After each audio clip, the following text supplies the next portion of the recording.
Hello student, welcome to the 16th lecture of nature of chemical bond. My name is Ram Parmar और आज के lecture में हम लोग बहुत ही इंपॉर्टेंट थ्योरी स्टार्ट करेंगे, that is valence bond theory. ना स्टूडेंट, अगर हम बात करें प्रीवियस लेक्चर की, दैट इज लेक्चर नंबर 15 की, तो वहां पे हम लोग ने फॉर्मल चार्ज पढ़ा था and we have studied the limitations of octet rule.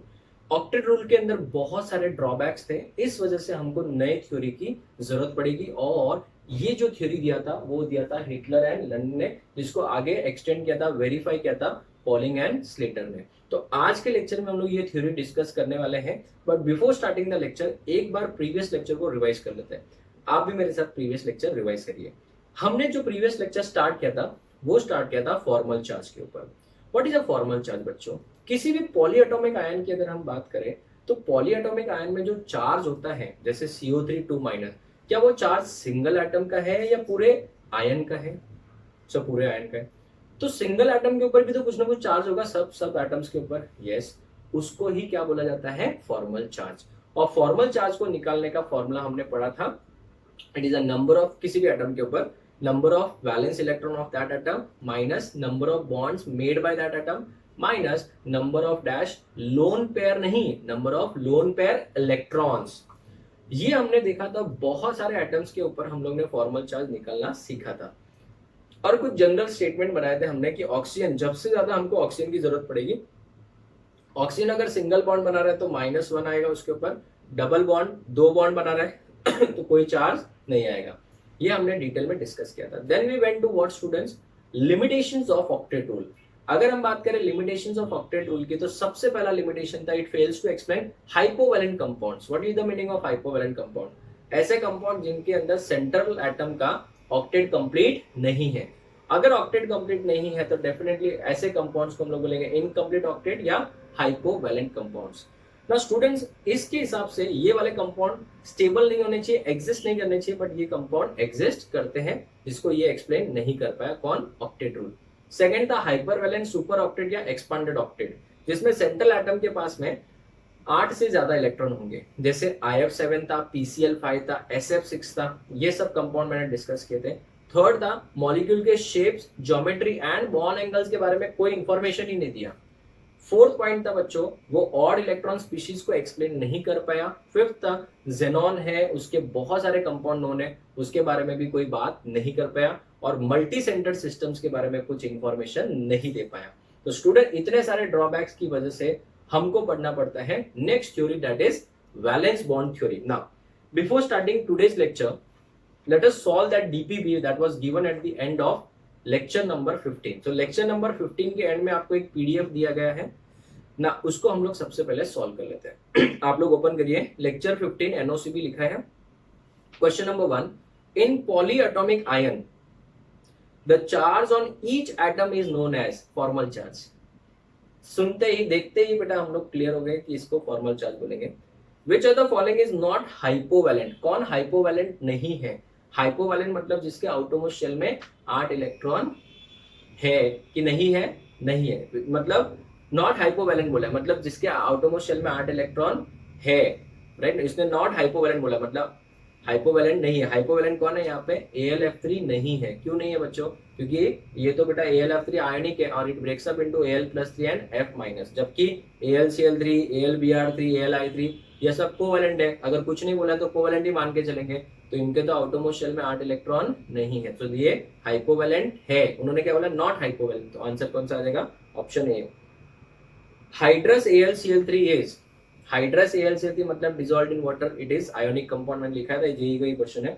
Identify odd electron species. Odd electron species मैंने याद कराए थे, 3 थे, नो, NO2, ClO2। तो ऑप्शन कौन सा आ जाएगा? B. Which of the following is hypervalent compound? मतलब जिसके आउटरमोस्ट सेंट्रल एटम के आउटरमोस्ट शेल में 8 से ज्यादा इलेक्ट्रॉन होंगे। PCl5 राइट है, IF7 राइट है, SF6 भी राइट है, ऑल ऑफ दीज।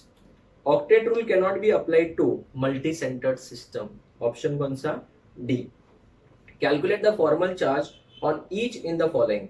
CO2 की बात करें तो ऑक्सीजन ने 2-2 बॉन्ड बनाया, मैं अभी ओरली बता रहा हूँ। ऑक्सीजन ने 2-2 बॉन्ड बनाए तो दोनों के ऊपर 0 आएगा। कार्बन ने 4 बॉन्ड बनाया तो कार्बन के ऊपर भी 0 आएगा।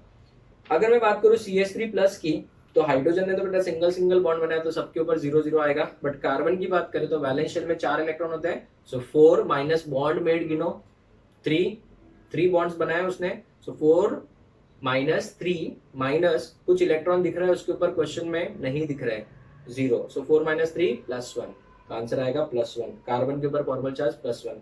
अगर हम बात करें सेकेंड वाले स्ट्रक्चर की, तो इसको हमको ड्रॉ करने के देखना पड़ेगा। ये कार्बन ये कार्बन ये कार्बन है, ठीक है ना। यहाँ पे टोटल कितने इलेक्ट्रॉन है, 4 है, और हर हाइड्रोजन के पास एक इलेक्ट्रॉन है। But students, do you see CH3 minus दिया, मतलब एक इलेक्ट्रॉन कम किया है। तो अगर एक इलेक्ट्रॉन एक्स्ट्रा आया है, एक इलेक्ट्रॉन एक्स्ट्रा आया तो एक कार्बन के ऊपर डाल दिया, ये दोनों ने मिलकर एक बॉन्ड बना दिया, ये दोनों ने मिलकर एक बॉन्ड बना दिया, ये दोनों ने मिलकर भी एक बॉन्ड बना दिया, एक इलेक्ट्रॉन एक्स्ट्रा बच गया ना यहाँ पे। तो आप अगर इसका फॉर्मल चार्ज निकालोगे तो 0 0 0 आएगा। इसका फॉर्मल चार्ज क्या आएगा, 4 माइनस 3 माइनस कितना, दो इलेक्ट्रॉन है ना लोन पेयर के, तो आंसर क्या आ जाएगा बच्चों, -1। So what is the formal charge on carbon atom in CH3 minus बच्चों, it is -1।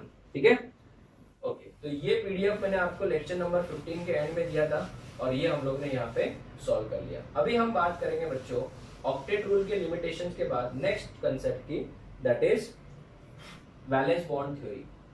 Valence bond theory के जो पोस्टुलेट्स है मैंने पहले से बोर्ड पे लिख के रखे, बट मेन पॉइंट्स को मैंने थोड़ा सा स्किप किया है, सो दैट स्किप किया इन द सेंस ये स्पेस स्किप किया है, पूरा पॉइंट स्किप नहीं किया है, पॉइंट स्किप नहीं किया हमने, खाली स्पेस, ताकि हम लोग वहां पे फिल इन कर सके। ठीक है, चलिए अभी यहाँ पे बात करते हैं वैलेंस बॉन्ड थ्योरी। तो सबसे पहला क्वेश्चन मन में आता है, why we are studying valence bond theory? It is studied because octet rule सब पॉइंट्स को एक्सप्लेन नहीं कर पाया।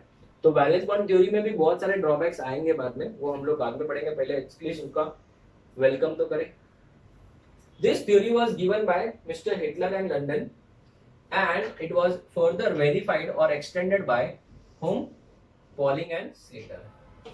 दो साइंटिस्ट थे, पॉलिंग एंड स्लेटर। पॉलिंग तो बेटा हमने इसमें भी पढ़ा है, और स्लेटर भी पढ़ा है, किसमें, पीरियोडिक टेबल में। पॉलिंग स्केल इलेक्ट्रोनेगेटिविटी कैलकुलेट करने का, और स्लेटर रूल तो पता ही है ना बेटा, सिग्मा निकालने का, right. Let's move to the next point, that is main postulates. Main postulates के बारे में डिस्कस करने हैं।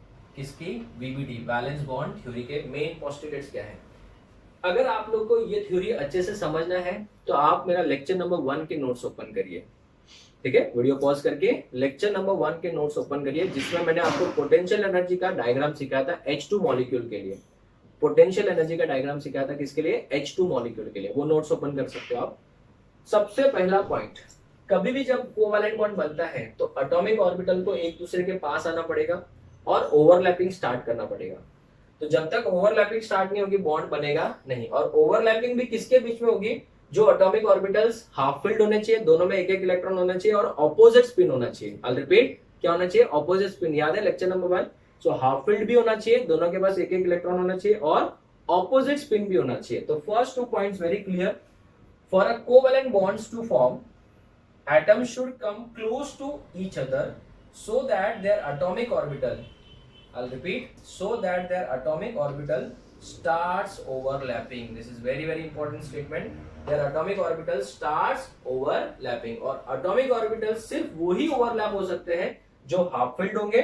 Combining orbitals should have or should be half filled. They should be half filled, मतलब दोनों के पास सिंगल इलेक्ट्रॉन होना चाहिए, and they should have dash spin, opposite spin होना चाहिए। This is very important, opposite spin होना चाहिए। अगर वो completely filled हो गया तो भी चलेगा, लेकिन सामने वाले के पास फिर एक भी इलेक्ट्रॉन नहीं होना चाहिए। सर फिर इसमें तो ये दोनों इलेक्ट्रॉन यही डोनेट करेगा, तो ये तो बेटा कोऑर्डिनेट बॉन्ड बन जाएगा। क्या बन जाएगा? Coordinate bond. तो सुनो, for a coordinate bond to be formed, one atom should contain completely filled atomic orbital। ये देखो, completely filled atomic orbital, and another atom should have vacant orbital। ये देखो पूरा खाली पड़ा है। तो या तो दो केस है, या तो ऐसा हो तो कोवैलेंट बॉन्ड बनेगा, अगर ऐसा नहीं है तो ऐसा होना चाहिए, बराबर। अगर ऐसा है और इसके साथ ऐसा भी है तो बॉन्ड बनेगा क्या बच्चों? नहीं बनेगा, क्योंकि ये बेटा वेकेंट होना चाहिए था। क्या ये वेकेंट है? नहीं। हाफ फिल्ड भी नहीं चलेगा, वेकेंट होना चाहिए था। तो स्टूडेंट्स 3 पॉइंट्स क्लियर हो गए। चलो मेरे साथ रिवाइज करो। देखो बच्चों कैसा है, मुझे आपको लेक्चर में ही बहुत सारी चीजें याद करा देनी है, ताकि आप लोग जब रिवीजन के सामने बैठो, रिवीजन के लिए बैठो, तो आपको सब चीजें याद भी आए। ठीक है, चलो स्टार्ट करते हैं। सबसे पहला पॉइंट, कोवैलेंट बॉन्ड कब बनेगा? जब एटॉमिक ऑर्बिटल एक दूसरे के पास आए और ऑर्बिटल की ओवरलैपिंग स्टार्ट हो। दूसरा, सिर्फ वही ऑर्बिटल ओवरलैप हो सकते हैं जो या तो हाफ फील्ड है और उनके पास में स्पिन कैसा होना चाहिए, ऑपोजिट स्पिन। एक के पास अगर कंप्लीटली फील्ड है तो भी चलेगा, बट सामने वाला क्या होना चाहिए, वेकेंट या हाफ फील्ड, वेकेंट होना चाहिए। और उस केस में कोवलेंट बॉन्ड नहीं, कौन सा बनेगा, कोऑर्डिनेट बॉन्ड बनेगा। और coordinate bond is nothing but it is a type of what, covalent bond only. जब मुझे था वो लोग एटॉमिक ऑर्बिटल एक दूसरे के क्लोज आएंगे तो कितना परसेंट ओवरलैपिंग हो सकता है। सर लेक्चर 1 में आपने सिखाया था कितना परसेंट, 50% या 50% से कम, मैक्स टू मैक्स 50%, बट 50% से कम होगा तो और भी ज्यादा स्टेबल हो जाएगा।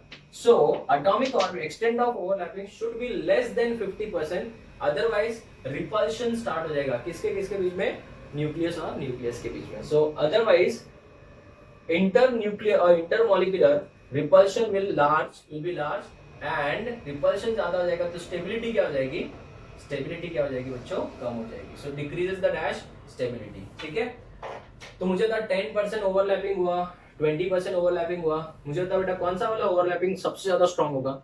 सर 10%, 20%, 10% तो हल्का हल्का ओवरलैपिंग होगा, उतना स्ट्रांग नहीं। ठीक है, फिर 20% और ज्यादा स्ट्रांग, 30% और ज्यादा स्ट्रांग, 50% से नीचे रहना बस अपने को, हाँ या ना।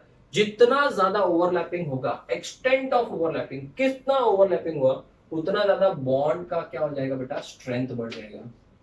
तो bond strength is directly proportional to extent of dash overlapping. More is the extent of overlapping, more is the bond strength, but this should not exceed 50%. I hope I'm very clear, right? पक्का 50% से ज्यादा होना नहीं चाहिए। So 50%, अभी समझो 40% हुआ और 45% हुआ तो कौन सा वाला ज्यादा स्ट्रॉन्ग हो जाएगा, obviously 45%, 45 और 48, obviously 48, 48 and 49, obviously 49। नहीं समझा, समझा, very good. Extent of overlapping is directly proportional to what, strength, bond strength. तो जितना ज्यादा ओवरलैपिंग होगा बॉन्ड स्ट्रेंथ उतना ही ज्यादा होगा, बॉन्ड जितना ज्यादा स्ट्रांग बनेगा तो स्टेबिलिटी भी ज्यादा होगी। तो कहना है it is directly proportional to what, stability also, हाँ है ना, क्योंकि बॉन्ड जितना ज्यादा ओवरलैपिंग होगा उतना ज्यादा हीट इवॉल्व होगा, और जितना ज्यादा हीट इवॉल्व होगा लेस इज द एनर्जी, बोलो more is the stability, correct. Less is the energy, more is the stability. So can I say extent of overlapping is directly proportional to bond strength. Number 2, it is directly proportional to stability. अगर extent of overlapping ज्यादा है तो molecules या atoms एक दूसरे के बहुत close आएंगे, बहुत क्लोज आएंगे तो बॉन्ड लेंथ के ऊपर क्या इफेक्ट आएगा, सर बॉन्ड लेंथ तो कम हो जाएगा क्योंकि ओवरलैपिंग क्या हो रही है ज्यादा। तो एटम्स एक दूसरे के ज्यादा क्लोज आए तो लेंथ क्या आ जाएगा, बॉन्ड लेंथ कम हो जाएगा। तो it is inversely proportional to dash bond length. इतना सबको समझा। तो extent of overlapping is directly proportional to bond strength, directly proportional to stability and it is inversely proportional to bond length. Sir ये जो extent of overlapping है वो किसके ऊपर डिपेंड करते हैं, yes very good question. Extent of overlapping depends upon two factors. It depends upon nature of orbitals, orbital कौन से नेचर के हैं, एस ऑर्बिटल है, पी ऑर्बिटल है, डी ऑर्बिटल है। एफ तो बेटा गिनना ही नहीं बेटा, वो तो एकदम डिफ्यूज शेप है और बहुत बड़ा मॉलिक्यूल है तो हम लोग नहीं गिनेंगे, right. Nature of the orbital के ऊपर डिपेंड करेगा and it also depends upon the type of overlapping, that is nature of overlapping.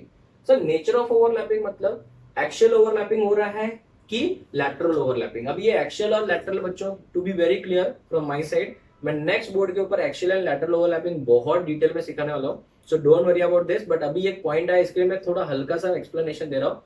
अगर मेरे पास में पी ऑर्बिटल ऐसे डंबल शेप, पता है सबको, तो डंबल शेप के पी ऑर्बिटल अगर एक दूसरे के साथ में आ रहे हैं इस तरीके से, देखो इस तरीके से, तो ये एक्सिस है इंटरन्यूक्लियर एक्सिस, ये भी एक्सिस है, हाँ। तो अगर ये दोनों एक दूसरे के आमने सामने ऐसे आ रहे हैं तो इसको हम लोग क्या बोलेंगे बच्चों, एक्सियल ओवरलैपिंग। क्योंकि इधर जो ओवरलैपिंग हो रही है देखो it is along the axis, ये देखो एक्सिस के ऊपर हो रही है ना, इसके लिए इसको क्या बोलेंगे, एक्सियल ओवरलैपिंग। तो ये वाला जो बॉन्ड है वो कंपैरेटिवली स्ट्रांग होता है, स्ट्रांग, ठीक है ना। अगर मैं लैटरल ओवरलैपिंग की बात करूं तो लैटरल ओवरलैपिंग कुछ इस टाइप का होगा, ये देखो ये एक्सिस ऐसा है और ये भी एक्सिस ऐसा है। पी ऑर्बिटल, एस ऑर्बिटल तो बेटा डायरेक्शन ही नहीं होता उसमें, तो स्फेरिकल है, तो पी ऑर्बिटल और डी ऑर्बिटल ही आपका लैटरल ओवरलैपिंग कर सकता है इस तरीके का। तो ये देखो ऐसा, तो इसमें एक्सिस तो ऐसा है बेटा, तो इसमें तो कौन सा वाला हो रहा है, साइड में या फिर लैटरल। तो पहले ये वाला मैं डिटेल में नेक्स्ट बोर्ड पे समझाऊंगा, डोंट वरी। अभी सिर्फ आपको एक एक्सप्लेनेशन शॉर्ट में दे रहा हूँ कि अगर समझो मैं ऐसे हाथ मिला रहा हूँ, तो ये है एक्शियल, ये एक्सिस नंबर 1, एक्सिस नंबर 2, इसको हम लोग बोलेंगे एक्शियल ओवरलैपिंग। ठीक है, ये कौन सा एक्शियल, इसे सिग्मा बॉन्ड बोलते हैं, इसको सिग्मा बॉन्ड, वेरी स्ट्रॉन्ग। और अगर मेरे हाथ ऐसे हैं, ठीक है ना, मैंने ऐसे ही खाली रख दिया बस, ठीक है ऐसे, तो इसको बेटा लैटरल ओवरलैपिंग बोलेंगे। देखो ये एक एक्सिस, दूसरा एक एक्सिस, इसको लैटरल ओवरलैपिंग बोलेंगे। सो लैटरल ओवरलैपिंग है बच्चों, तो क्या हो गया, वो थोड़ा सा वीक हो जाएगा। तो इसका मतलब एक्सटेंट ऑफ ओवरलैपिंग किसके ऊपर डिपेंड करेगा, दो चीजों के ऊपर, एक तो nature of orbital, S orbital है, पी ऑर्बिटल है, डी है, और it also depends upon nature of the orbital. ठीक है ना, nature of the overlapping, sorry, कि एक्शियल ओवरलैपिंग हो रहा है अलोंग द एक्सिस या फिर साइडवे या लैटरल ओवरलैपिंग हो रही है। इसको हेड ऑन ओवरलैपिंग भी बोलते हैं। And axial is more stronger और वीकर बच्चों, इट इज मोर स्ट्रॉन्गर, वो हम लोग आगे डिटेल में पढ़ेंगे, डोंट वरी। ये वाला जो मैं है स्ट्रक्चर अभी यहाँ से इरेज कर रहा हूँ, बिकॉज मैं अच्छे neat and clean structure next board पे बनाऊंगा। ठीक है, तो अभी ये पॉइंट अगर 50% या 30% भी क्लियर है, डोंट वरी, हम लोग आगे बोर्ड पे क्लियर करेंगे। ठीक है, नाउ अगर नेचर ऑफ ऑर्बिटल के ऊपर डिपेंड करेगा तो कैसे sir, more closer the valence shell, more closer is the valence shell to the nucleus. Nucleus की अगर वैलेंस शेल बेटा बहुत ही ज्यादा क्लोज है, मतलब अट्रैक्शन पावर क्या होगा ज्यादा, तो वहां पे बॉन्ड क्या हो जाएगा बच्चों, ज्यादा स्ट्रॉन्ग बनेगा। और ज्यादा स्ट्रॉन्ग बनेगा मतलब ओवरलैपिंग क्या है, ज्यादा है। Read the statement, more closer the valence shell to the nucleus, more will be the dash extent of overlapping, hence stronger, hence क्या हो जाएगा बच्चों, stronger will be the bond, तो बॉन्ड क्या हो जाएगा, स्ट्रॉन्गर हो जाएगा। जैसे कि अगर मैं बात करता तो शेल नंबर 1 है और ये भी 1 है, फर्स्ट एटम का शेल नंबर 1 न्यूक्लियस के एकदम क्लोज, दूसरे एटम का भी शेल नंबर 1 ये भी न्यूक्लियस के एकदम क्लोज, तो इनके बीच में ओवरलैपिंग बहुत ही ज्यादा होगी, और जितना ज्यादा ओवरलैपिंग होगी उतना बॉन्ड स्ट्रेंथ क्या हो जाएगा बेटा, ज्यादा। तो एक्सटेंट ऑफ ओवरलैपिंग क्या होगा बच्चों, इसका ज्यादा एज कंपेयर टू 1 2, क्यों, क्योंकि ये न्यूक्लियस के भले करीब है बट ये तो न्यूक्लियस से दूर है। सर तो फिर ऐसे देखने जाए तो 2 और 2 में तो दोनों न्यूक्लियस से दूर है, तो इसका और कम हो जाएगा। तो इसमें अगर देखने जाए तो इसमें तो 3 आ गया सर, तो और कम हो जाएगा, and so on. So student do remember, extent of overlapping कब ज्यादा होगा, जब जो ऑर्बिटल्स कंबाइन होने वाले हैं वो न्यूक्लियस से बहुत ही ज्यादा क्लोज हो, क्योंकि अट्रैक्शन पावर ज्यादा होगा, तो एक्सटेंट ऑफ ओवरलैपिंग भी क्या होगा, ज्यादा होगा। अगर मेरे पास में 2 शेल है, ठीक है ना, 2 सब शेल्स हैं, सेम एनर्जी लेवल के, एनर्जी लेवल क्या है बच्चों, सेम है, सबका एनर्जी लेवल क्या है, सेम। तो याद रखना जो डायरेक्शनल होता है, एस ऑर्बिटल का कोई डायरेक्शन नहीं होता, because it is spherical in shape, non directional है, इस वजह से वो हमेशा एक्सियल बॉन्ड ही बनाता है। I'll repeat, s orbital is non directional, उसका कोई डायरेक्शन होता नहीं है, और इस वजह से वो सिर्फ और सिर्फ कौन सा ओवरलैपिंग कर सकता है, एक्सियल ओवरलैपिंग। कौन सा ओवरलैपिंग, एक्सियल। जबकि p and d orbital, f तक तो जाने की जरूरत ही नहीं पड़ेगी, दे आर डायरेक्शनल। जैसे आपने पढ़ा होगा, मैंने आपको स्ट्रक्चर ऑफ एटम में भी सिखाया था, p ऑर्बिटल की बात करें तो px, py, pz, D orbital की बात करें तो dxy, dyz, dyz, dxz, dx square minus y square and dz square, भूल गए, अरे सिखाया था ना स्ट्रक्चर ऑफ एटम में।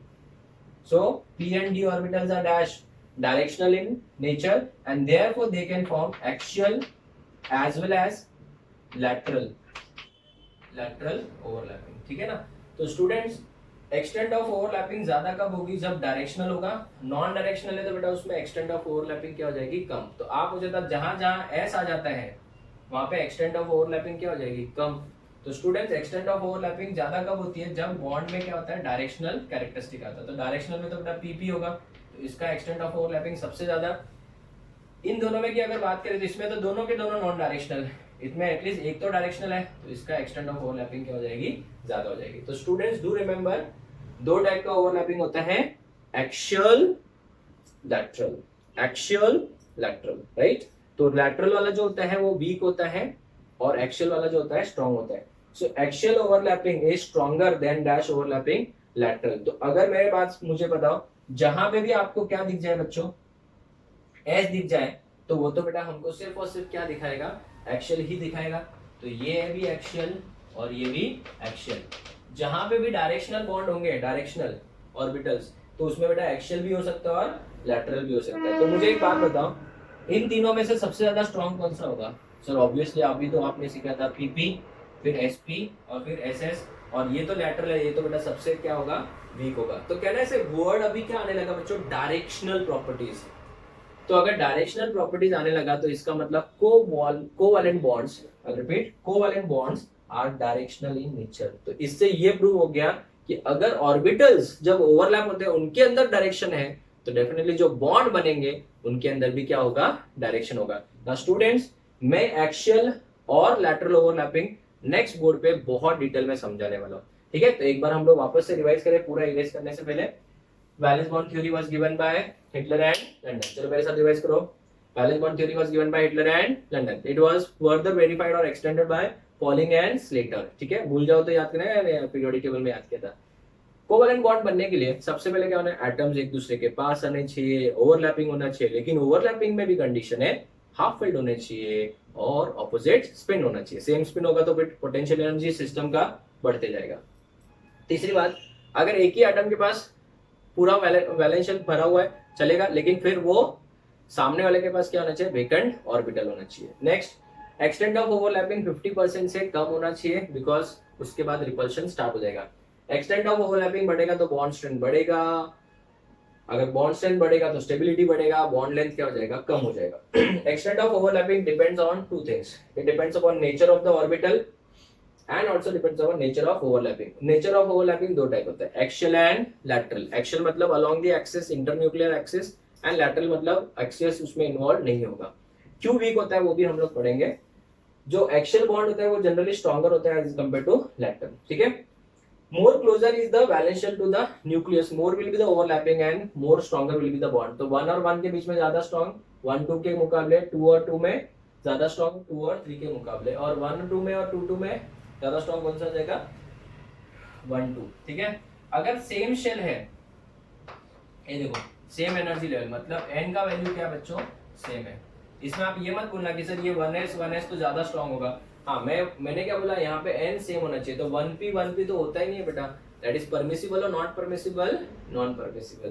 तो 1p तो होता ही नहीं है, 1p होता ही नहीं। तो मैं अगर 2s 2p and 2p compare करूं तो 2p का बॉन्ड ज्यादा क्या हो जाएगा, स्ट्रॉन्ग हो जाएगा, because it has directional properties. और डायरेक्शनल होगा तो एक्सियल और लैटरल दोनों ओवरलैपिंग कर सकता है, और नॉन डायरेक्शनल होगा तो सिर्फ एक्सियल ओवरलैपिंग ही कर सकता है। एक्सियल बॉन्ड और एक्सियल ओवरलैपिंग इज ग्रेटर और stronger than dash lateral overlapping, ठीक है, ये हमने पढ़ लिया। और कोवैलेंट बॉन्ड्स के अंदर इस वजह से क्या आ रहा है, डायरेक्शनल प्रॉपर्टी आ रही है। तो स्टूडेंट्स, मैं अभी नेक्स्ट बोर्ड पे बहुत डिटेल में axial overlapping and lateral overlapping सिखाने वाला हूं। आप इसका फोटो लो, फिर हम आगे बढ़ते हैं। Okay students, so let's move to the next one, that is types of overlapping. अभी मैं बहुत ज्यादा डिटेल में बच्चों एक्सियल एंड लैटरल ओवरलैपिंग सिखाने वाला हूं, आप लोग ध्यान से देखना इसको। अगर हम बात करें एक्सियल या head on overlapping, so when the overlapping of atomic orbital takes place along internuclear axis, INA along internuclear axis, मतलब जिस एक्सिस से न्यूक्लियस भी पास हो रहा है बेटा। आगे ये डायग्राम में समझाता हूं। It is known as axial overlapping and it will always result in the formation of sigma bond. तो आ गया बेटा ये वर्ड हमारे सिलेबस में, सिग्मा बॉन्ड, ठीक है ना। तो हमेशा रखना, आज के बाद एक्सियल ओवरलैपिंग से कौन सा बॉन्ड बनेगा, सिग्मा बॉन्ड बनेगा। It always result in the formation of which bond, sigma bond. और ये जो अगर पॉइंट है हम लोग डिस्कस करते हैं, ध्यान देना इसको। हम लोग बात करें नो नोडल प्लेन, इसमें कोई नोडल प्लेन नहीं होगा। इट विल, पहली बात तो ये, it will result in the formation of which bond, sigma bond and no nodal plane. Non nodal plane का मतलब probability of finding electron is dash 0. It is a plane where the probability of finding the electron is 0 along internuclear axis. मतलब internuclear axis के ऊपर nodal plane नहीं होगा। Sir ये नहीं समझा, रुको, इस पॉइंट को मैं डायग्राम में समझाता हूँ, ध्यान देना। Formation of sigma bond can take place in how many ways, 3 ways. तो स्टूडेंट्स ये पॉइंट यहाँ पे और डिटेल में समझाऊंगा, 3 एग्जांपल्स है मेरे पास, ध्यान देना।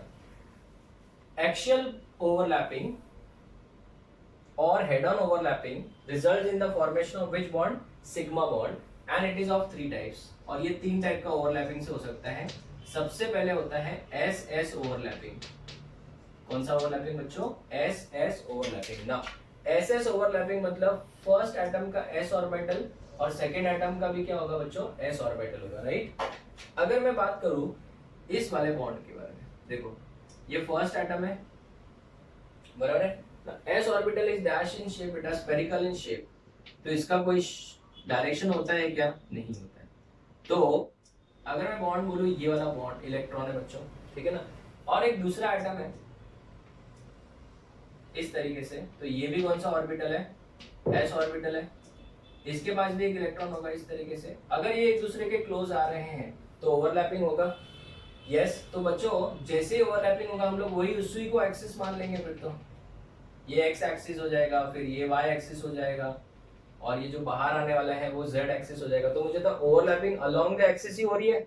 यस, तो can we say that overlapping के बाद जो पिक्चर दिखेगा, जो हम लोग ने लेक्चर नंबर 1 में भी देखा था, वो कुछ इस टाइप का होगा।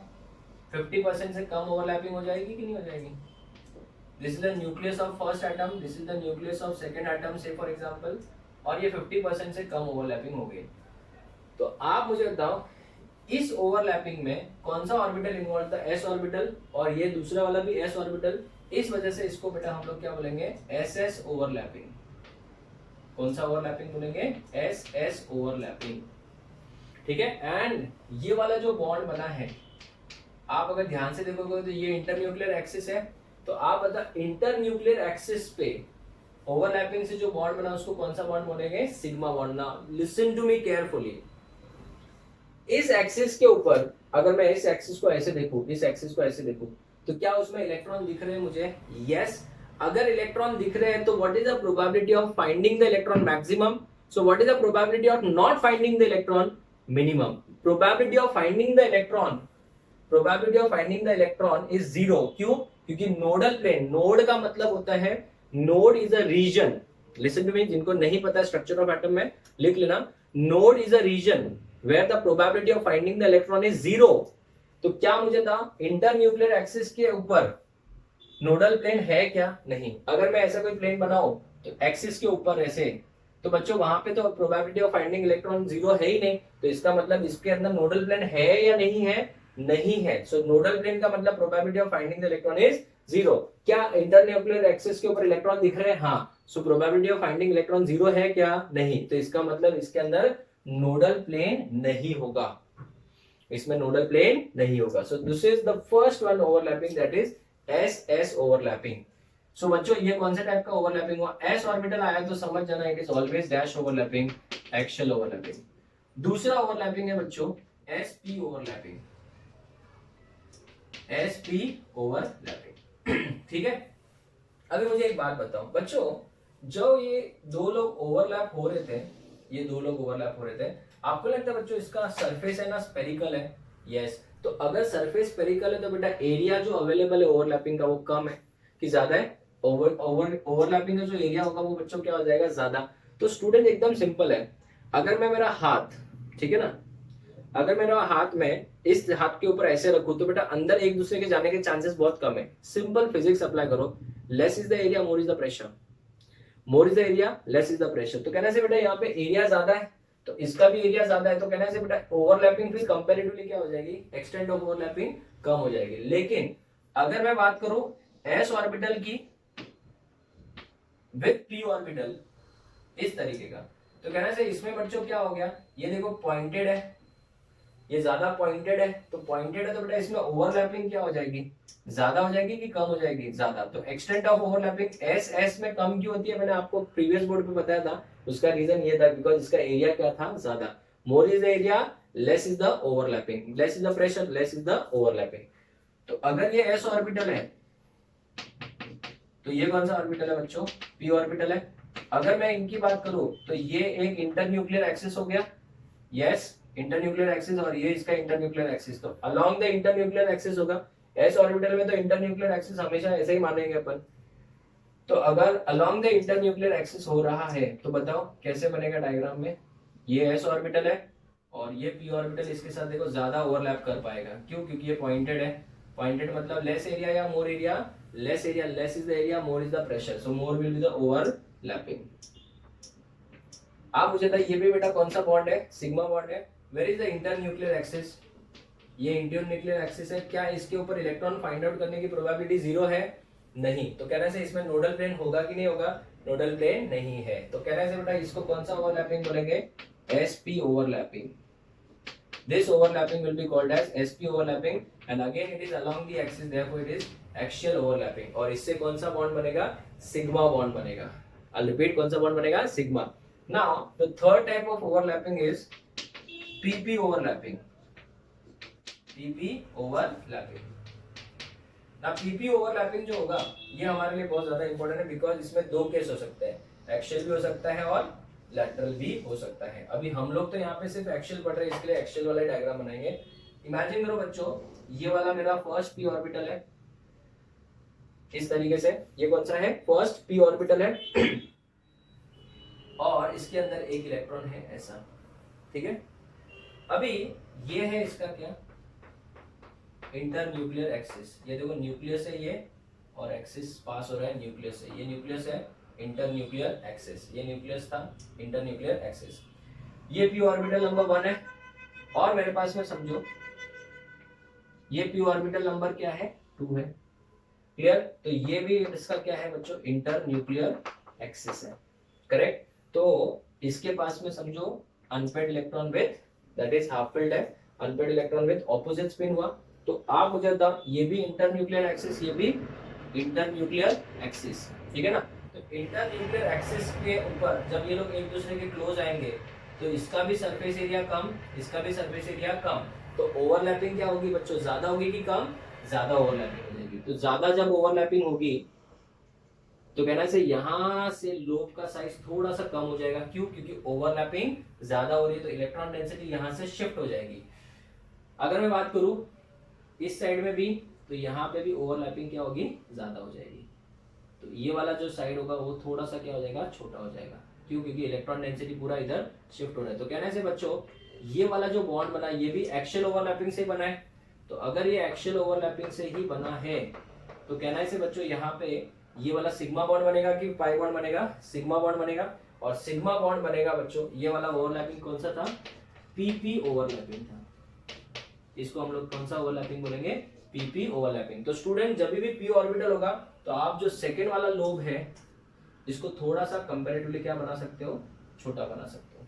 Is it clear? क्योंकि वो इलेक्ट्रॉन डेंसिटी मैक्सिमम शिफ्ट करना चाहेगा, एक्सटेंड ऑफ ओवरलैपिंग क्या हो जाए? ज्यादा हो जाए. तो जब हम लोग प्रेशर अप्लाई करेंगे तो हम लोग पूरा एनर्जी किधर डालना पड़ेगा? वो पॉइंट पे जहां पे हम लोग प्रेशर अप्लाई कर रहे हैं. तो आप मेरे इन पॉइंट्स को एक बार वापस समझो. ठीक है ना. क्योंकि मेरे सामने डायग्राम नहीं थे तो अभी ये पॉइंट्स को वापस समझाने के लिए डायग्राम चाहिए तो और अच्छे से समझेंगे. चलो मेरे साथ रिवाइज करिए. When overlapping of orbital takes place along internuclear axis, if the overlapping is along internuclear axis मतलब एक्सिस भी इन्वॉल्व है. देखो इस एक्सिस के अलॉन्ग ओवरलैपिंग हो रही है इस तरीके से. ठीक है ना. ये इंटरन्यूक्लियर एक्सिस है, एक्सिस के अलॉन्ग हो रही है. Then it is called as axial overlapping and it always result in the formation of dash bond बच्चों, सिग्मा बॉन्ड. और एक्सियल ओवरलैपिंग है तो डेफिनेटली क्या होगा? ज्यादा ओवरलैपिंग होगा अभी तो ये क्या हो जाएगा? स्ट्रॉन्ग. क्या इसमें कोई नोडल प्लेन होता है? नहीं होता है. स्टूडेंट देखो मैं कोई भी पॉइंट मिस नहीं करना चाहता. ऐसा नहीं कि इजी पॉइंट उठा के मैं सिखा दूं. नहीं, I will make my efforts. मैं मेहनत करूंगा. एक एक पॉइंट्स को भले एग्जांपल दे दे के समझाना पड़े मैं समझाऊंगा. बट ये सब एमसीक्यू क्वेश्चंस है. When I take the guarantee of 40 questions out of 45, 18 to 20 questions in JEE, then I have to give my proper notes and मेरा लेक्चर्स भी एकदम बहुत ज्यादा डिटेल में होगा. ठीक है. तो नोडल प्लेन का मतलब क्या होता है? नोड का मतलब होता है ऐसा region where the probability of finding the electron is zero along dash. उसने पूछा है इंटरन्यूक्लियर एक्सिस. तो मुझे था अगर मैं इसका इंटरन्यूक्लियर एक्सिस यही है, इसका इंटरन्यूक्लियर एक्सिस ये, इसका इंटरन्यूक्लियर एक्सिस है, इसका इंटरन्यूक्लियर एक्सिस ये है बच्चों. तो इंटरन्यूक्लियर एक्सिस के ऊपर तो इलेक्ट्रॉन दिख रहे हैं, इधर भी दिख रहे हैं, इधर भी दिख रहे हैं. तो इंटरन्यूक्लियर एक्सिस के ऊपर कभी भी आपको नोडल प्लेन दिखेगा क्या? नहीं. So no nodal plane will be along internuclear axis. Formation of sigma bond takes place in how many ways? 3 ways. तो कितने टाइप हो गए बच्चों? 3. एसएस ओवरलैपिंग हो सकता है, एसपी ओवरलैपिंग हो सकता है और पीपी ओवरलैपिंग भी हो सकता है. इसमें से सबसे ज्यादा स्ट्रॉन्ग कौन सा होगा? Obviously PP. क्यों? क्योंकि यहाँ पे बेटा एरिया कम है. Less is the area, more is the pressure. अभी इमेजिन करो बच्चों ये एसी का रिमोट है, अगर मैं इसको मेरे पाम के ऊपर ऐसे करूं तो ज्यादा कुछ प्रॉब्लम नहीं हो रही है। लेकिन अगर ये चौक मैं अगर ऐसे करूं और ये चौक बहुत हार्ड है, इसको मैं जितना प्रेशर करूंगा बेटा, जितना प्रेशर मैं एसी के रिमोट से लगा रहा था जितना दर्द नहीं हो रहा था, उतना ही ज्यादा दर्द इसमें केस में हो रहा है बेटा, उससे ज्यादा दर्द इसके केस में हो रहा है। क्यों? क्योंकि यहाँ पे एरिया क्या है, कम है। तो सेम बेटा, अगर मेरे पास सिरिंज होता तो इतना प्रेशर अप्लाई करता तो शायद आर पार हो जाता, करना नहीं है, ऐसे बोल रहा हूँ, ठीक है। इसमें मुझे बताओ इन दोनों में ओवरलैपिंग ज्यादा होगी एज कम्पेयर टू दिस, क्योंकि इसका एरिया ज्यादा है ना, तो इसका एरिया ज्यादा है बट इसका एरिया कम है, तो ओवरलैपिंग अच्छी होगी बट इससे कंपैरिजन में कम हो जाएगी। इसमें ज्यादा और इसमें कम और इसमें सबसे कम हो जाएगी। तो स्टूडेंट्स डू रिमेंबर, ओवरलैपिंग कब ज्यादा होगी, जब डायरेक्शनल प्रॉपर्टीज ज्यादा होगी। इसके लिए extent of overlapping is directly proportional to what, directional properties. Now this is all about dashboard sigma bond, ठीक है ना। लास्ट में जब हम लोग नेक्स्ट लेक्चर स्टार्ट करेंगे तो उसमें सिग्मा और पाई बॉन्ड के बीच में डिस्टिंग्विशिंग टेबल भी पढ़ेंगे। अगर हम बात करें साइडवे और लैटरल ओवरलैपिंग की, ठीक है, साइडवे या फिर लैटरल, और इसका तीसरा नाम है पैरेलल ओवरलैपिंग की, ठीक है। When overlapping of atomic orbitals takes place above and below the internuclear axis, this is along the internuclear axis, और यहाँ पे above and below the internuclear axis. If it is above and below the internuclear axis then it is known as what, sideway और lateral overlapping. और इससे हमेशा कौन सा bond बनता है, पाई बॉन्ड, और हमको पता है पाई बॉन्ड भी बनता है बिकॉज वो लैटरल ओवरलैपिंग से बनता है। और इसमें सबसे बड़ी बात, इसमें कौन सा प्लेन प्रेजेंट होगा बच्चों, नोडल प्लेन प्रेजेंट होगा ही होगा, नोडल प्लेन पक्का प्रेजेंट होगा, ठीक है। तो listen to me carefully, formation of pi bond can takes place again in how many ways, 3 ways. सबसे पहला, क्या एस ऑर्बिटल पाई बॉन्ड बना सकता है, नेवर नेवर नेवर। तो यहां पे अगर मैं आपको एक नोट लिख के दे दूं, और S orbital can never form dash bond pi bond, बराबर है। वैसे ही डी ऑर्बिटल, ये भी इंपॉर्टेंट है, डी ऑर्बिटल क्यों वो मैं आगे बताऊंगा, can never form sigma bond. तो ऐसे कौन से ऑर्बिटल है जो पाई और सिग्मा दोनों बना सकते हैं, वो होगा सिर्फ और सिर्फ कौन सा, पी ऑर्बिटल होगा, तो वो पाई भी बना सकता है और सिग्मा भी बना सकता है। और डी ऑर्बिटल हमेशा क्या बनाएगा बच्चों, पाई बॉन्ड ही बनाएगा, it can never form sigma bond. क्यों, आगे बढ़ेंगे हम लोग, डोंट वरी। सबसे पहला ओवरलैपिंग, मुझे तो एस तो आ ही नहीं सकता बच्चों, तो कौन सा आ सकता है, पीपी ओवरलैपिंग। सबसे पहला कौन सा हो जाएगा बेटा, पीपी ओवरलैपिंग। ना पीपी ओवरलैपिंग में बेटा मुझे था, यहाँ पे आपको एक्सियल ओवरलैपिंग नहीं कराना है, अभी लैटरल ओवरलैपिंग कराना है। हाँ सर, सो लैटरल ओवरलैपिंग कराना है मतलब क्या, दोनों ऑर्बिटल एक दूसरे को पैरेलल होंगे ऐसे, तभी तो बोलो ना पैरेलल ओवरलैपिंग बोले। सर ये बताओ जरा डायग्राम वाइज, ये देखो, ये पी ऑर्बिटल नंबर 1, ठीक है ना इसके पास एक इलेक्ट्रॉन इस तरीके से, ये बच्चों न्यूक्लियस है ना। दूसरा पी ऑर्बिटल कैसे होगा, इसी तरीके से ऐसा होगा, ये ऑपोजिट स्पिन वाला, ये दोनों, ये बेटा क्या है, न्यूक्लियस है। तो जब ये लोग एक दूसरे के साथ ओवरलैप होंगे, ठीक है ना, तो अभी मुझे एक बात बताओ बेटा, ये न्यूक्लियस है, ये क्या है, न्यूक्लियस है। सो मुझे एक बात बताओ, एक्सिस अगर समझो ये मान लिया, तो यहाँ पे मुझे एक बात बताओ, ये तो बेटा न्यूक्लियस है और ये न्यूक्लियस है, अलोंग द एक्सिस तो नहीं हो रही है बेटा, अलोंग द एक्सिस, एक्सिस ऐसे बेटा, ऐसे तो ओवरलैपिंग, ऐसे तो ओवरलैपिंग नहीं हो रही, along the axis, internuclear axis क्या नहीं होगी। सो अगर मैं बात करूं न्यूक्लियस के, तो न्यूक्लियस के ऊपर और न्यूक्लियस के नीचे, इन दोनों में ओवरलैपिंग होगी। अभी डायग्राम में थोड़ा समझना, ध्यान से देखना बेटा, एक ये है, अभी ये इसके पास में आएगा तो ओवरलैपिंग कैसे होगी, ऐसे देखना, इस तरीके से, ये दोनों 8 आजू बाजू में, ये वाला जो पोर्शन है, ये वाला, इसी को बेटा हम लोग क्या बोलते हैं, पाई बॉन्ड बोलते हैं। So do you see, can you see, यहाँ पे ये जो न्यूक्लियस है और ये न्यूक्लियस है, इसको अगर मैं बेटा इंटरन्यूक्लियर एक्सिस, ये दो न्यूक्लियस को जोड़ने वाले एक्सिस को क्या बोलेंगे, इंटरन्यूक्लियर एक्सिस। तो यहाँ पे भी इंटरन्यूक्लियर एक्सिस बेटा ये माना जाएगा, ठीक है ना। इंटरन्यूक्लियर एक्सिस मतलब दो न्यूक्लियस को जोड़ने वाला एक्सिस, तो इंटरन्यूक्लियर एक्सिस को बेटा इसको मानेंगे अपन। अगर इंटरन्यूक्लियर एक्सिस की बात करें तो देखो उसके ऊपर भी ओवरलैपिंग हो रहा है, नीचे भी ओवरलैपिंग हो रहा है। So when overlapping of atomic orbitals takes place above and below, ये देखो ये अबव हो गया, above what, INA and this is overlapping below INA. बराबर है. So if it is below and above INA then it is called as what? Pi bond. और ये वाला जो ओवरलैपिंग है वो कौन सा ओवरलैपिंग है बच्चों? PP ओवरलैपिंग है. तो क्या सीखने को मिला कि p orbital can form sigma as well as dash bond pi bond. तो ये कौन सा ऑर्बिटल था? p orbital. ये भी कौन सा? Pure p orbital. तो p ऑर्बिटल बेटा सिग्मा बन गया. अभी मैं आपको पूछता हूँ, मैं आपको हर लेक्चर में बोलता हूँ कि pi bond is weak and sigma bond is strong.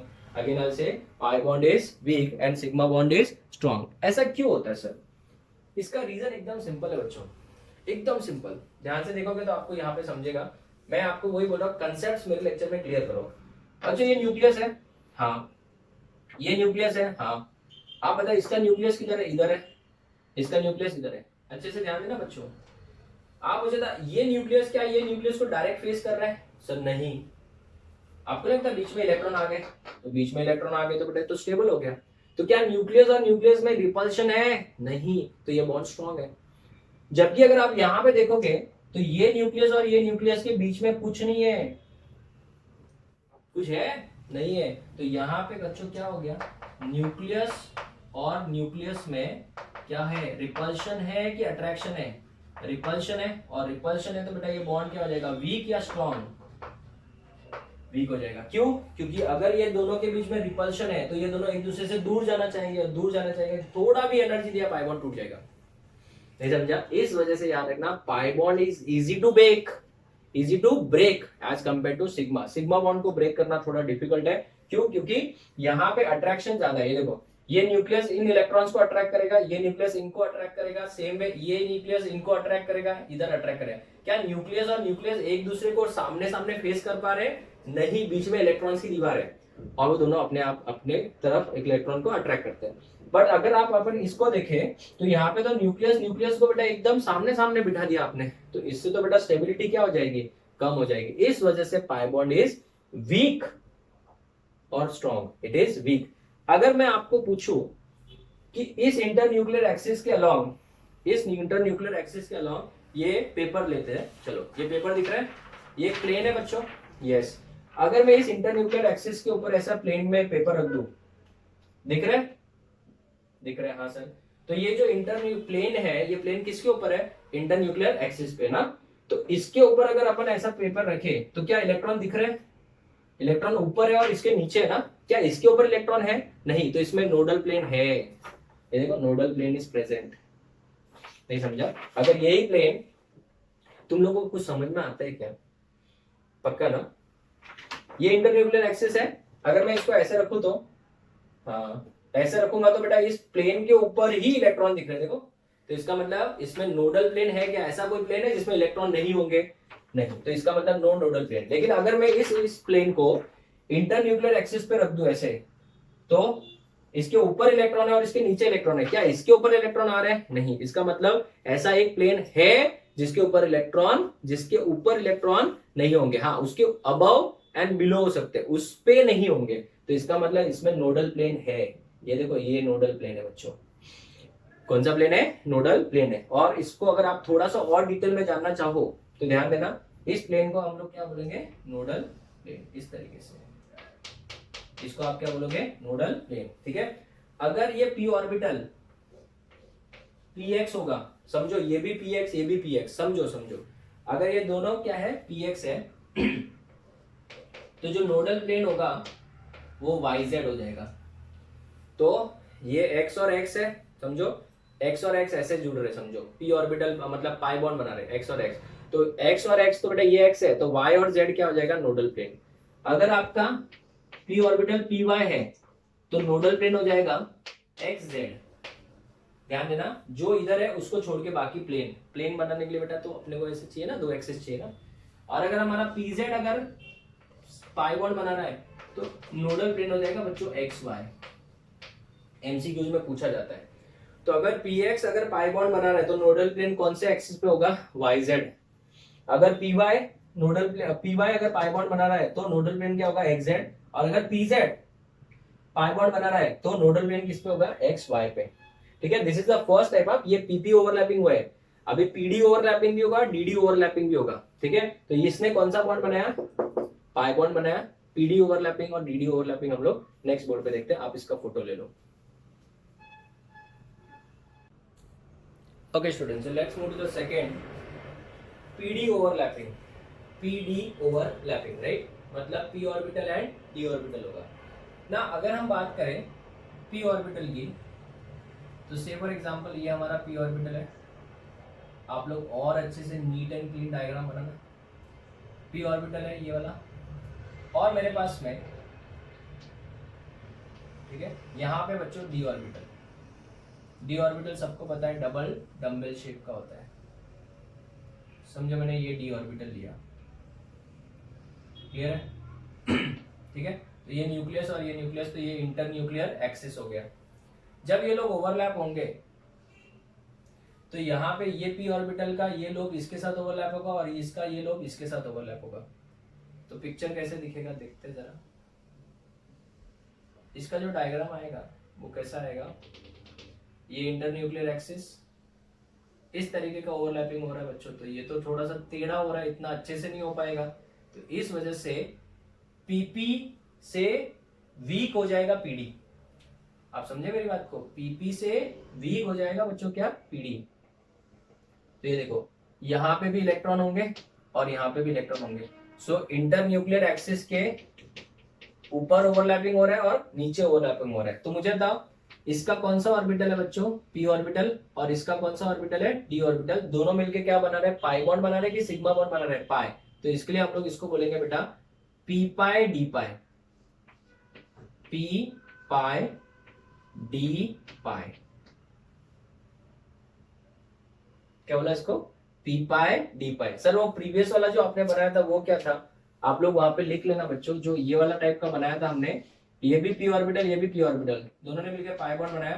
तो पी पाई बॉन्ड बोलेंगे इसको, पी पाई। क्यों, पी ऑर्बिटल ने पाई और इसका भी पी ऑर्बिटल मिलकर पाई बना रहा है, तो पी पाई बॉन्ड बोलेंगे, ठीक है। अगर हम बात करें तो ये वाला कंपैरेटिवली क्या हो जाएगा बच्चों, वीक हो जाएगा, बिकॉज इसमें इतना अच्छे से ओवरलैपिंग नहीं हो रहा है। अगर हम बात करें डीडी ओवरलैपिंग की, तो सबको पता है डीडी जो होता है वो सिर्फ और सिर्फ क्या बना सकता है, पाई बॉन्ड्स ही बना सकता है। तो ये एक डी ऑर्बिटल, ये इसका इंटर न्यूक्लियर एक्सिस होगा, ये दूसरा डी ऑर्बिटल,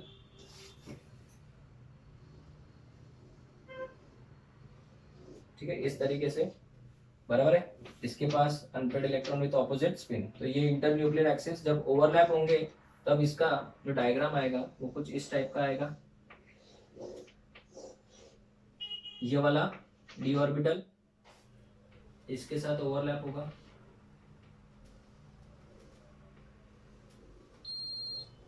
इस तरीके से। तो यहाँ पे इंटर न्यूक्लियर एक्सिस के ऊपर इलेक्ट्रॉन पेयरिंग हो रहा है, इधर भी पेयरिंग हो रहा है। तो इस वजह से बच्चों हम लोग इसको क्या बोलेंगे, पाई बॉन्ड बोलेंगे। और दूसरी बात, इसको कौन सा ओवरलैपिंग बोलेंगे, DD overlapping. This overlapping will be called as DD overlapping. और इस वाले को क्या बोलेंगे, D pi bond. Which bond, D pi bond. ना स्टूडेंट्स, अगर आप पाई बॉन्ड की बात करें तो जो CH2 double bond CH2 molecule होता है उसमें एक सिग्मा होता है। हमेशा रखना सिग्मा के बाद पाई बॉन्ड बनता है, पहले सिग्मा बॉन्ड बनेगा और ये क्या है बेटा, पाई बॉन्ड। तो देखना ध्यान से, इस मॉलिक्यूल की बात करें तो यहाँ पे बच्चों ये देखो, ये कार्बन नंबर 1 है और ये कार्बन नंबर 2 है।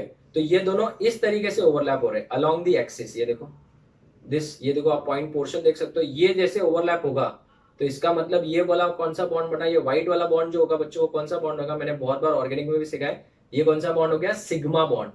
अभी ये देखो, यहाँ पे देखो, ये पी ऑर्बिटल है, दिख रहा है, ऊपर भी दिख रहा है और ये नीचे भी दिख रहा है। यहाँ पे भी सेम, ऊपर भी और नीचे भी, ये पैरेलल है, देखो एक दूसरे को। ये वाला पोर्शन और ये वाला पोर्शन एक दूसरे को क्या है, पैरेलल है। तो पैरेलल है तो बच्चों ये ऊपर वाला पोर्शन ऊपर वाले के साथ, तो इस वजह से ये देखो इस तरीके से, ये देखो ये इलेक्ट्रॉन डेंसिटी मिक्स हो गई। और ऐसे ही बेटा हम लोग नीचे भी दिखाएंगे।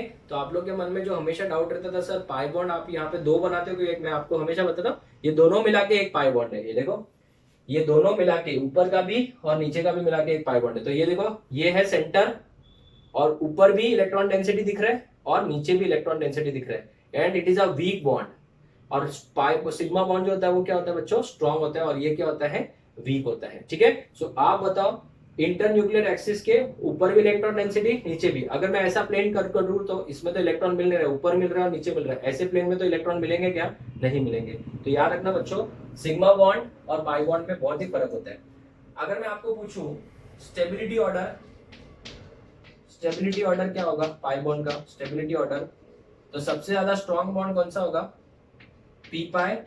पी पाई ज्यादा स्ट्रॉन्ग होगा किससे? पी पाई डी पाई से, which is much more stronger than dash D pi से। so, सबसे ज्यादा वीक कौन सा हो जाएगा? डी पाई, और सबसे ज्यादा स्ट्रॉन्ग हो जाएगा पी पाई। अगर आप लोग एक छोटा सा पार्ट कंप्लीट करें हम लोग, and then we will stop the lecture. Next lecture में हम लोग और टाइप्स ऑफ ओवरलैपिंग पढ़ेंगे, जिसमें डेल्टा बॉन्ड पढ़ेंगे, जीरो ओवरलैपिंग पढ़ेंगे। वो क्या होता है हम लोग नेक्स्ट लेक्चर में डिस्कस करेंगे। तो स्टूडेंट ध्यान से सुनो, next topic is distinguish between sigma bond and pi bond. ना बोर्ड्स के अंदर, मतलब कॉलेज एग्जाम का तो ये बहुत ही फेवरेट क्वेश्चन है, but entrance point of view बात करें तो ये बहुत ही ज्यादा इंपॉर्टेंट टॉपिक है, क्योंकि इसके ऊपर बहुत बार क्वेश्चंस पूछे जाते हैं। तो सबसे पहला डिस्टिंग्विशिंग पॉइंट क्या है? It is form by dash overlapping, axial overlapping. बच्चों इसमें क्या बोलूंगा? लैटरल और साइडवे या फिर parallel overlapping. Lateral overlapping correct है। ये बेटा किसके किसके बीच में बन सकता है? एस और एस के बीच में, एस और पी के बीच में, और पी और पी के बीच में। ये किसके किसके बीच में बन सकता है? पी और पी के बीच में, पी और डी के बीच में, और डी और डी के बीच में। ये बच्चा स्ट्रांग होता है कि वीक होता है? It is stronger, it is a strong bond. और इसको तोड़ने के लिए जो एनर्जी लगेगा उसको बॉन्ड एनर्जी बोलेंगे, और bond energy approximately 80 kilo calorie per मोल होती है। कितना? 80 किलो कैलोरी पर मोल। और ये कंपैरेटिवली क्या होगा बच्चों? वीक बॉन्ड होगा, और इसका जो बॉन्ड एनर्जी होगा वो ऑब्वियसली 80 किलो कैलोरी से क्या होगा? कम, and it is approximately 65 kilo calorie per mole. बराबर है ना? क्या सिग्मा बॉन्ड इंडिपेंडेंटली एग्जिस्ट कर सकता है? हाँ सर, पहले सिग्मा बॉन्ड बनता है, जरूरी नहीं है कि बेटा पाई बॉन्ड बने ही बने। अभी अल्केन्स में थोड़ी सिग्मा बॉन्ड होता है, पाई बॉन्ड होता है। पाई बॉन्ड होता है नहीं अल्केन में, तो बेटा सिग्मा बॉन्ड ही होता है। तो sigma bond can exist independently. मैंने पहले फर्स्ट डे पे सिखाया था आईयूपीएससी में, single bond sigma bond, double bond sigma pi, triple bond sigma pi pi. मतलब पाई बॉन्ड को होने के लिए उसके साथ में सिग्मा का होना बहुत जरूरी है। तो सिग्मा बोलता है मैं तो अकेले एग्जिस्ट कर सकता हूँ, तुम अकेले नहीं, तुम्हें अगर एग्जिस्ट करना है तो मेरे साथ रहना पड़ेगा। तो sigma bond is strong, stable, and therefore can exist.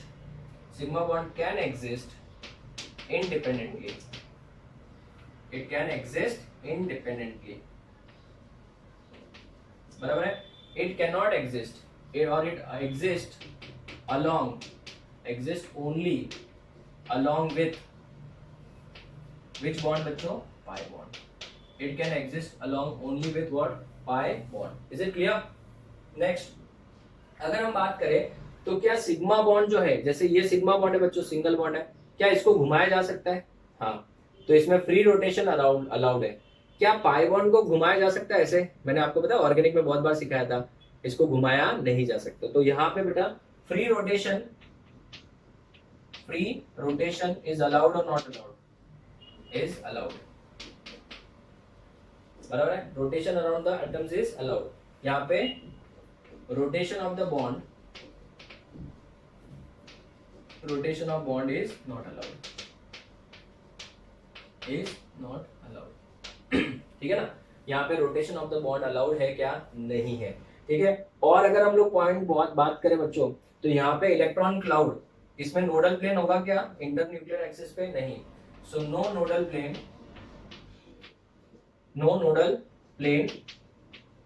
Along inter nuclear axis. यहां पे नोडल प्लेन होगा क्या? Yes, nodal plane is present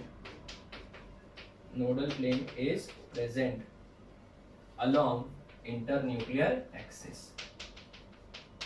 बराबर है? Along inter nuclear axis. तो मुझे था next point, electron cloud is symmetrical about inter nuclear axis. बराबर है? अगर हम बात करें सिग्मा बॉन्ड की, तो ये आपका इंटर न्यूक्लियर एक्सिस, वो इस इंटरन्यूक्लियर एक्सिस की यहाँ पे एकदम क्या है? सिमेट्रिकल है। सो इलेक्ट्रॉन क्लाउड इज सिमेट्रिकल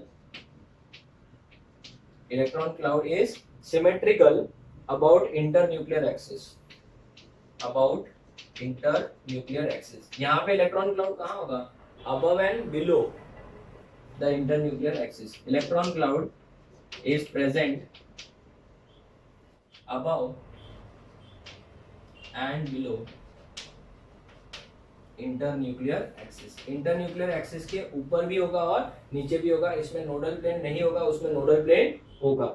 अगर हम बात करें तो मॉलिक्यूल का जो शेप होता है, बराबर है, मॉलिक्यूल का जो शेप होता है वो डिसाइड करने में, अगर मुझे आपको किसी को पूछना है कि बता इस मॉलिक्यूल का शेप क्या है, तो बता आप क्या बोलोगे? सर ये तो प्लेनार है।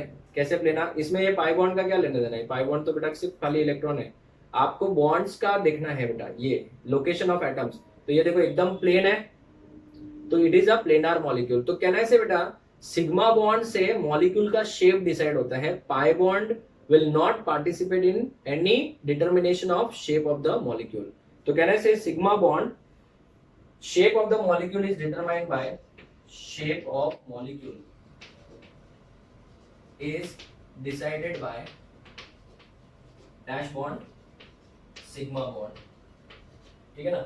and यहाँ पे pi bond has no role in shape, pi bond has no role in shape of the molecules, shape of the molecules। तो मुझे एक बात बताओ, सिग्मा बॉन्ड जो होते हैं बच्चों, क्या वो एक पोजीशन से दूसरे पोजीशन पे मूव होते हैं? रेजोनेंस में सिग्मा बॉन्ड पार्टिसिपेट करते हैं? नहीं। सिग्मा इलेक्ट्रॉन्स नेवर और will not participate in resonance, will not participate in resonance. कभी भी वो रेजोनेंस में पार्टिसिपेट नहीं करते हैं। रेजोनेंस में कौन से इलेक्ट्रॉन पार्टिसिपेट करते हैं? Pi electrons.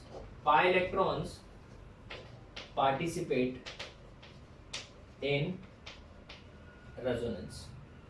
पाई इलेक्ट्रॉन जो होते हैं बेटा वही रेजोनेंस में पार्टिसिपेट करते हैं। और अगर आपने mechanism of organic reactions part 1 देख लिया है तो वहां पे मैंने आपको सिखाया है that what is resonance. Resonance is delocalization of pi electron. उसका तो डेफिनेशन ही वही है, delocalization of pi electron is known as resonance. तो जब आप ऑर्गेनिक पढ़ोगे इसके बाद, अगर आपने नहीं पढ़ा अभी तक, तो आपको वहां पे और ज्यादा क्लियर हो जाएगा कि वहां पे हम लोग को सिर्फ रेजोनेंस में कौन से इलेक्ट्रॉन जरूरत होता है? पाई इलेक्ट्रॉन्स की जरूरत होती है। तो बच्चों आज के लेक्चर को हम लोग यहीं पे वाइंड अप करेंगे।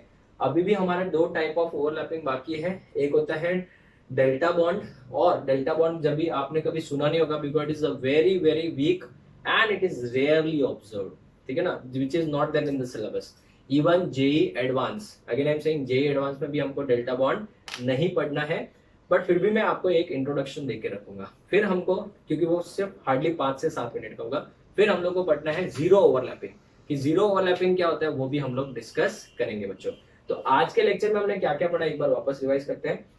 We have studied the postulates of valence bond theory, then we have studied that how many types of overlappings are there. Overlappings basically कितने टाइप के होते हैं? 4। एक्सियल होता है, लैटरल होता है, डेल्टा बॉन्ड होता है और जीरो ओवरलैपिंग। क्योंकि जो लास्ट के 2 है ना मैंने बोले, डेल्टा बॉन्ड और जीरो ओवरलैपिंग, वो उससे बॉन्ड बनता ही नहीं है, बना तो बहुत ही ज्यादा वीक बनता है, इसलिए हम लोग उसको बॉन्ड फॉर्मेशन में इन्वॉल्व नहीं करते। आई रिपीट, लास्ट के 2 delta bond and zero overlapping से बॉन्ड बहुत ही वीक बनेगा या बनेगा ही नहीं। जीरो ओवरलैपिंग से तो बॉन्ड बनता ही नहीं है सर। तो वो ओवरलैपिंग क्या होता है वो नेक्स्ट लेक्चर में देखेंगे, अभी नहीं पढ़ेंगे। हम लोग आराम से स्टेप बाय स्टेप पढ़ेंगे, पूरा एक ही लेक्चर में डाइजेस्ट नहीं होगा, इस वजह से इसको पार्ट्स में डिवाइड किया। तो मुझे था एक्सियल बॉन्ड जो होता है बेटा वो कैसे बनता है? लैटरल ओवरलैपिंग और एक होता है एक्सियल ओवरलैपिंग। एक्सियल ओवरलैपिंग मतलब हेड ऑन ओवरलैपिंग, इससे सिग्मा बॉन्ड बनेगा। सो electron density along the internuclear axis होगी। सिग्मा बॉन्ड बनेगा, स्ट्रॉन्ग होगा कि वीक होगा? स्ट्रॉन्ग। क्या इसमें कोई नोडल प्लेन होगा? नहीं होगा। कितने केस हो सकते हैं? 3। बोलो कौन से? एसएस, एसपी और पीपी।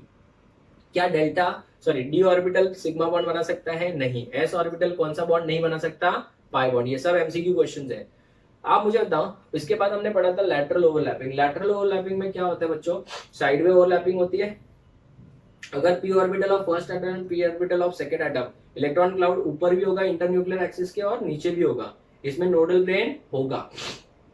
अगर मेरे पास P orbital of first atom and P orbital of second atom है, देन वहां पे कौन सा बॉन्ड बनेगा, पाई बॉन्ड, अगर लैटरल ओवरलैपिंग हो रही है, और अगर एक्सियल ओवरलैपिंग हो रही है तो सिग्मा। पाई बॉन्ड जब बनेगा तो उसको बोलेंगे पी पाई, ठीक है ना। एक का पी दूसरे का डी होगा तो डी पी पाई डी पाई, और एक का डी और दूसरे का भी डी होगा तो डी पाई, और सबसे वीक कौन सा होता है, डी पाई, और पी पाई सबसे स्ट्रांग होगा पाई बॉन्ड में। Is it clear? अगर हम बात करें इन दोनों के बीच में डिस्टिंग्विश की, तो यहाँ पे 1 2 3 4 5 6 7 8 9 पॉइंट्स मैंने डिस्कस किए बच्चों, और आपको एग्जाम में मैक्स टू मैक्स 3 से 4 लिखने हैं। बट मैं आपको पहले बोल चुका हूँ, we are not studying nature of chemical bond from your college examination point of view, we are studying entrance point of view. तो इसमें कॉलेज एग्जाम ऑटोमेटिकली कवर होता है। I am not at all interested in your college exam, we are only interested in your entrance exam. तो जितने भी points मैंने लिखे हैं प्लीज ये वैल्यू वाइज भी याद रखना, ताकि आपको इसके ऊपर कभी कोई क्वेश्चन आएगा तो आप सॉल्व कर सको। तो students will meet in the next lecture. इस लेक्चर के एंड में कोई पीडीएफ नहीं दिया है, बिकॉज जैसे वो 2 और टाइप के ओवरलैपिंग हो जाएंगे, मैं साथ में ही एक साथ में कवर करूंगा। तो will meet in the next lecture. Please student इसको एक बार वापस से अच्छे से रिवाइज कर लीजिएगा, नोट्स मेंटेन करिएगा, because pi bond and sigma bond आपको पूरे के पूरे ऑर्गेनिक में आगे बहुत काम आने वाला है, इनऑर्गेनिक में भी काम आने वाला है। इस वजह से इसको इग्नोर मत करना। This is very, very, very important. ठीक है? So we'll meet in the next lecture with a detailed discussion about delta bond and zero overlapping. Till then, thank you students. Take care.